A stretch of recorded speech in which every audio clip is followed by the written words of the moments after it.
तो नहीं इसको पढ़ के सुना सकते, इतना टाइम तो नहीं है हमारे पास, तो इसके ऊपर मुख्तसरन एक बात कर लेते हैं, ठीक है? फिर उसके बाद आप अपना ओपिनियन दे दें कि आपका क्या ओपिनियन है। अच्छा, दरअसल ये जो जजमेंट है ना, असल में ये सवाल भेजे थे सदर साहब ने सुप्रीम कोर्ट को, 4 सवाल भेजे थे। आवाज आ रही है? अच्छा, तो ये 4 सवाल थे और उसके ऊपर उन्होंने राय मांगी थी सुप्रीम कोर्ट से। ये सुप्रीम कोर्ट ने कोई फैसला नहीं सुनाया, ये कोई ऑर्डर नहीं है, ये सुप्रीम कोर्ट की एक राय। सबसे पहले तो ये बात क्लियर हो जानी चाहिए। अब वो 4 सवाल क्या थे, मैं मुख्तसरन आपके सामने पेश कर देता हूँ। सबसे पहला सवाल सदर ने ये पूछा था कि भाई ये जो मुनहर्रिफ अराकीन है, इनको वोट डालने की इजाजत है कि नहीं आइन की रूह से। दूसरा उन्होंने कहा कि will defected MPs vote be given equal weightage. उन्होंने कहा जी जो मुनहर्रिफ अराकीन के वोट वो भी उतने ही वजन रखते हैं कि जो मुनहर्रिफ नहीं है उन अराकीन का वोट भी उतना ही वजन रखता है, यानी कि वजन के लिहाज से भी बराबर होंगे। तीसरा सवाल उसने किया, can defected MPs B disqualified for life. ये जो मुनहरिफ अराकीन है इनको हम ताहयात पाबंदी लगा सकते हैं इनके। ये तीसरा सवाल। चौथा सवाल उसने कहा जी कि हमने ये जो वोट की खरीदो फरोख्त होती है, जैसे लोटों को कारोबार जिनको कहते हैं जी, इनको रोकने के लिए हम क्या तदाबीर इख्तियार कर सकते हैं। ये सदर ने 4 सवाल भेजे, किसको भेजे? सुप्रीम कोर्ट को भेजे। सुप्रीम कोर्ट ने आज उसके ऊपर अपनी एक राय दी है। ये कोई 8 सफ़ों के ऊपर एक मुख्तसर सी राय है, कोई ज्यादा नहीं। 6 पैराग्राफ है। इसके अंदर 3 जजों ने एक राय दी है और 2 जजों ने मुख्तलिफ राय दी है थोड़ी सी, ठीक है?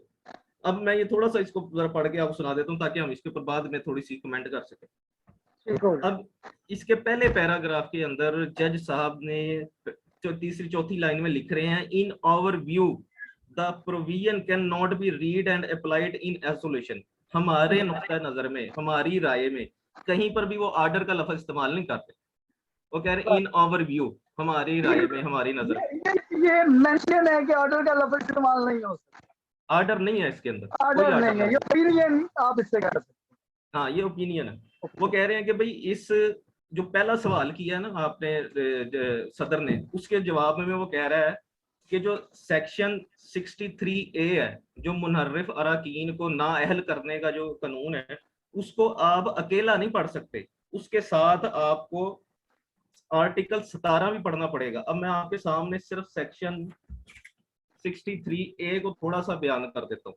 ये देखेंगे मेरे पास आइन का मैंने वो पेज निकाला है जिसमें सेक्शन 63A भी आ रहा है।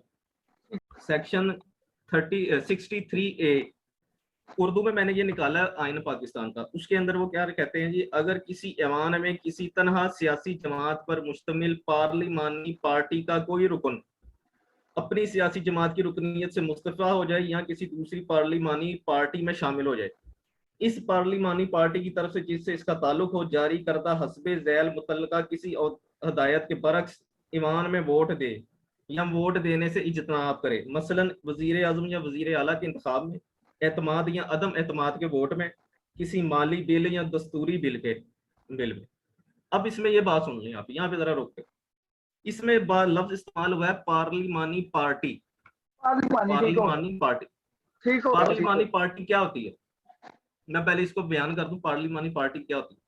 पार्लिमानी पार्टी से मुराद ये है कि एक पार्टी के वो मेंबर्स जो मुंतखब होकर पार्लियामेंट में बैठे हुए हैं, वो पार्लिमानी पार्टी कहलाती है। ठीक हो गया। अब पार्टी के मेंबर तो बहुत होते हैं ना, मेंबर तो बहुत होंगे कि जितने भी आप तहरीक इंसाफ के कारकुन हैं वो सारे अपने आप को मेंबर कह रहे होंगे, लेकिन मेंबर पार्लिमानी पार्टी का मेंबर वो है जो मुंतखब होकर पार्लियामेंट में गए, पार्लियामेंट से, ठीक है? अब वो सारे मिलकर एक फैसला करेंगे। वो फैसला ये करेंगे हमने फलां बंदे को वोट देना है और वो फलां बंदे को वोट नहीं देना, और ये फैसला तहरीरी होगा, ये फैसला तहरीरी होगा, ठीक है? ये बात को याद रखें, ये बात याद रखेंगे, मैं आगे इसको वजाहत करूंगा इसकी। बिल्कुल ठीक हो गया। अब वो क्या, ठीक है? अच्छा, ये वो कह रहे हैं कि जी ये इसको आपने अकेले नहीं आप ऐसे कर सकते। क्यों? क्योंकि अगर हम ऐसे, जज साहब ये कह रहे हैं कि अगर हम सिर्फ इस बुनियाद पर कि किसी ने वोट दे दिया और किसी ने नहीं दिया, इस बुनियाद पर अगर हम लोगों को ताहयात नाअहल करने लग जाए तो इस तरह तो बचेगा ही कोई नहीं। कोई बचेगा नहीं। तो हाँ, अदम तो ये एतमाद तो का भी कोई सिस्टम, फायदा नहीं। अदम एतमाद का क्या फायदा रह गया पीछे? अदम ये तो एतमाद वो सिस्टम, तो सही बात, सही बात, सिस्टम तो डीरेल हो जाएगा, सिस्टम खत्म हो जाएगा इस तरह से तो। बिल्कुल सही। अच्छा, अच्छा बिल्कुल, इसके बाद जी जी बताएं। मतलब कि कंडीशन ये हो जाती है कि अगर जिसके पास जितने वोट आ गए, ठीक है ना, एक पार्टी के पास 180 आ गया, 150 आ गया, 100 जितने भी हो गए, अब उसको अदम एतमाद की जरूरत ही नहीं है जी। ठीक है, आपने ये इतने हो गए, काउंट हो गया आपको, डेफिनेटली हाँ इसका जी, कोई वजूद नहीं रह जाता। वजूद नहीं रहता। अच्छा, अच्छा अब ये जज साहब कहते हैं कि इसको अकेले नहीं पढ़ना, ये जो सेक्शन 63A है इसको मिला के पढ़ना है आर्टिकल 17 के साथ। आर्टिकल 17 क्या कहता है, ये मेरे पास आर्टिकल 17 भी है, ये मैं ये भी आपको बयान कर देता हूँ, ये नीचे आ रहा है। आर्टिकल 17 कहता है कि पाकिस्तान की हाकमियत आला या सलामती अमन आमा या इखलाक के मफाद में कानून के जरिए आयत करता माकूल पाबंदियों के ताबे हर शहरी को अंजमने या यूनियन बनाने का हक है। ये बात सुन ले, समझ जाइए जरा। मुनर्रिफ अरकान ने अलग होकर अपनी एक अलग अंजुमन बना ली, एक अपनी अलग तंजीम बना ली। बिल्कुल ठीक है, ठीक है, अब वो कह रहे हैं आर्टिकल 17 के साथ पढ़े तो वो तो हर शहरी को ये हक हासिल है कि वो अपनी अलग यूनियन बना सकता है। बिल्कुल सही है, ठीक है, वो तो किसी पे पाबंदी नहीं लगाता। जब हम इसके नहीं साथ लगाएगा, पढ़ते हैं तो आप, हाँ वो कानून आइन पाबंदी नहीं लगाता। बिल्कुल सही, बिल्कुल सही। ठीक है, अच्छा वो कहता है कि जी हर, अच्छा दूसरे पैरे में वो कहता है कि हर पॉलिटिकल पार्टी को, इंडिविजुअल को ये हक हासिल है कि वो अपनी यूनियन बना ले। तो मुनारिफ अरकान ने भी तो यूनियन बना ली, फिर क्या हुआ? फिर आगे अगर हम इसको लेके चलते हैं तो मैं इसको बस अभी यानी कि खत्म की तरफ लेके जाता हूँ। उन्होंने जो तीसरा सवाल किया था ना, सॉरी चौथा सवाल जो किया था कि जी हम ये नोटों की खरीदो फरोख्त को कैसे बंद करें, तो जज साहब ने इसके ऊपर कहा है कि भैया आपका जो सवाल है ना वो ठीक नहीं है, मुबहम सवाल किया आपने। आपने सवाल के अंदर आप खुला होकर वाज़िया सवाल करें, ये सवाल के लोटों की खरीदो फरोख्त क्या चीज है, ये क्या मतलब है इसका? वो कहता इसका कोई जवाब नहीं है। उन्होंने ये बात क्या कि डिसमिस कर दी ये बात। ठीक है, अब मेरा, अब इसके ऊपर मेरा ये ओपिनियन है कि एक तो ये राय है, ये कोई फैसला नहीं। तो सुप्रीम कोर्ट ने भेजा इसको इलेक्शन कमीशन के पास। बिल्कुल सही। इलेक्शन कमीशन भाई इसके इस राय की रोशनी में अपना कोई फैसला करे। अब इलेक्शन कमीशन क्या कर सकता है, हमें पास कोई इल्म गैर का इल्म तो नहीं है, लेकिन इलेक्शन कमीशन के बारे में राय कह सकते हैं कि भाई वो ये कर सकता है माजी को देखते हुए। माजी में डॉक्टर साहब आपको याद होगा 2002 के अंदर जो इलेक्शन हुए थे उसके अंदर एक जमात बनी थी, Pakistan peoples party parliamentarian patriot, ये रावस्कन पैट्रियट के नाम से बड़ी मशहूर हुई थी। इन्होंने इनहराफ किया था पीपल्स पार्टी के साथ। पार्टी के साथ पीपल्स पार्टी, बिल्कुल बिल्कुल बिल्कुल। पीपल्स पार्टी ने अपना वजीर आजम का कैंडिडेट खड़ा किया था शाह महमूद कुरैशी साहब को, और मुशर्रफ साहब ने खड़ा किया था जफरुल्लाह खान जमाली साहब को। जमाली साहब, ठीक है, इन लोगों ने जो पैट्रियट वाले थे ना, इन्होंने इनहराफ करके जमाली साहब को वोट दे दिया था। वोट दे, ठीक है, जमाली साहब वजीर आजम बन गए। इलेक्शन कमीशन में फैसला, बात गई, रोला डाला पीपल्स पार्टी ने। इलेक्शन कमीशन ने फैसला किया कि इनकी जमात ही अलग बना दो, पैट्रियट नाम से अलग जमात बना दी, उनको नाअहल किया ही नहीं। सही सही, बिल्कुल ठीक, बिल्कुल ठीक। और वहां पर तो ये तो पैट्रियट के बंदे 6-7 थे और इस बार तो बंदे 25-26 हैं।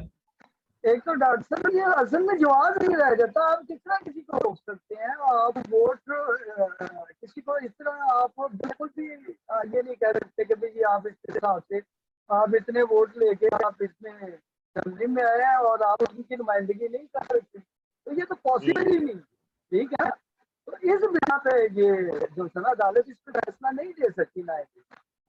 हाँ जी, अदालत ने खुद इस फैसले में भी अदालत ने कहा कि हमारा ये मैंडेट नहीं है कि हम पार्लियामेंट के मामला में मुदाखलत करें। ठीक है, ये आपने फैसला, ये इसमें लिखा हुआ है कि आपने ये पार्लियामेंट में फैसला करना है, ये इसमें फैसला इसमें लिखा हुआ है।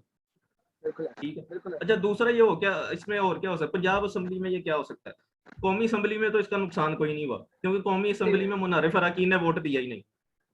बिल्कुल बिल्कुल। सूबाई असेंबली में क्या हो सकता है? इसमें सूबाई असेंबली में अव्वल तो ये होगा कि वो मुनर्रिफ अरकान की अलग जमात बना देगा इलेक्शन कमीशन, पहला ऑप्शन तो ये है। बिल्कुल ठीक। अगर मुनाफिर अरकान की अलग जमात बना देता है तो वो फिर भी हमजा शहबाज शरीफ साहब के साथ होंगे, तो वो फिर भी वजीर आला रहेंगे हमजा साहब। ऐसा ही, ठीक है। सही बात। दूसरी सूरत ये है कि वो उनके वोट को मंजूर नहीं करता, वोट कैंसिल कर देता है। ठीक है। बिल्कुल। वोट कैंसिल करने की सूरत में वजीर आला का दोबारा से इंतखाब होगा और 186 वोट जो पार्टी लेगी उसका वजीर आला बनेगा, और 186 वोट दोनों के पास नहीं होंगे। नहीं है। अच्छा, ठीक बिल्कुल है। तो पहली वोटिंग कैंसिल हो जाएगी। फिर बिल्कुल ठीक आइन कह रहे कहता है हैं। कि दूसरी वोटिंग होगी। अब दूसरा आइन कहता मरहला है स्टार्ट होगा, दूसरा मरहला स्टार्ट होगा, दूसरा ठीक। मरला स्टार्ट होगा, उसके अंदर जिसके पास ज्यादा वोट होंगे वो वजीर आला बन जाएगा। वो भी फिर दिया 186 की कैद नहीं होगी। ठीक हो, ठीक हो। ठीक है। और बस अगर हमजा साहब के पास वैसी अगर वोट किसी ज्यादा। को तो आना है ना। हाँ जी। हाँ, ठीक हो। जैसे मैंने गवर्नर की हैसियत से वो ऑर्डिनेंस जारी करेंगे जी, आप ना hello vote low, vote of confidence आप वहां से लो। अच्छा, जब वो उधर जाएंगे तो पीछे से वो आपकी सीट खाली हो जाएगी, ठीक है ना। स्पीकर की हाँ। सीट खाली हो जाएगी, और जब स्पीकर की सीट खाली हो तो वहां पर जल्दी से वो जो डिप्टी स्पीकर है जिनके साथ पहले भी कार्रवाई चल रही है, वो फौरी तौर पे वहां पे जो है ना अपने जमात जो उनके ना अक्सरियत वाली अपना स्पीकर ले आए। और जब वो अपना स्पीकर ले आएंगे तो ये साहब भी फरार हो जाएंगे। परवेज लाई साहब तो कभी भी ये चाहेंगे नहीं, ये बिल्कुल एक साइड पे है, वो इतना बड़ा रिस्क नहीं ले सकते। अब ये मंतक वैसे ही फ्लॉप हो गई। किसी सूरत में भी अगर थोड़ा सा आप दिमाग इस्तेमाल करें, मैं कहता हूँ कि आपने माशाल्लाह बड़े अच्छे तरीके से बयान किया, लेकिन मैं कहता हूँ कि थोड़ी सी भी अगर बात एक्सेप्ट कर ली जाए तो किसी सूरत भी ये एक्सेप्टेबल नहीं है कि ये इसको आप पार्लियामेंट पे लेके चले। अब दूसरी बात ये है कि जब आप इन्हें ये बात कही कि ये ऑर्डर नहीं है, ओपिनियन है। अच्छा जी, सदर साहब ने आपसे ओपिनियन मांग ली आपसे, ठीक है। आगे अदालत ने क्या किया जी, हमारी राय में ये इस तरह है, 2-3 के साथ फैसला दे दिया आपको। अच्छा, आगे क्या है? अब आप खुद इस चीज को समझे कि जब ये राय आ गई, आप इसको इम्प्लीमेंट कहां से करवाएंगे? पार्लियामेंट से करवाएंगे। पार्लियामेंट क्या हम इसको मानते तो क्या करो? ये तो राय हम नहीं मानते, तो भाई हम नहीं मानते, तो कम से कम मैं ये समझता हूँ कि पीटीआई को ये समझना चाहिए कि चले कुछ भी अफवाह भी है, कुछ भी है, किस तरीके से कोई किसी एंगल से देखे तो सही, इम्प्लीमेंट कैसे हो सकता है, ठीक है ना। ट्रक की बत्ती के पीछे लगा दिए और वो ट्रक की बत्ती पे ये भाग रहे हैं। इनको जरा सी बात की समझ ही नहीं आ रही कि हम इसको कम से कम रुक कर देखे तो सही कि इसका इस पे है ना क्या कोई रीजन बढ़ भी रही है कि नहीं। आज सारा दिन यही बहस खेली रही, हुकूमत खत्म, ये फला ये वो, लेकिन किसी को अंदरूनी बात का जरा बराबर पता ही नहीं है कि जी अदलिया ने इस पे क्या फैसला दिया है, आगे सदर साहब को क्या जवाब मिला है, गवर्नर साहब इस पे क्या इम्प्लीमेंट करेंगे, पार्लियामेंट इस पे क्या काम करेगी। नथिंग, इससे कोई मैटर नहीं, बस एक बयानिया चला लो जी, हुकूमत खत्म।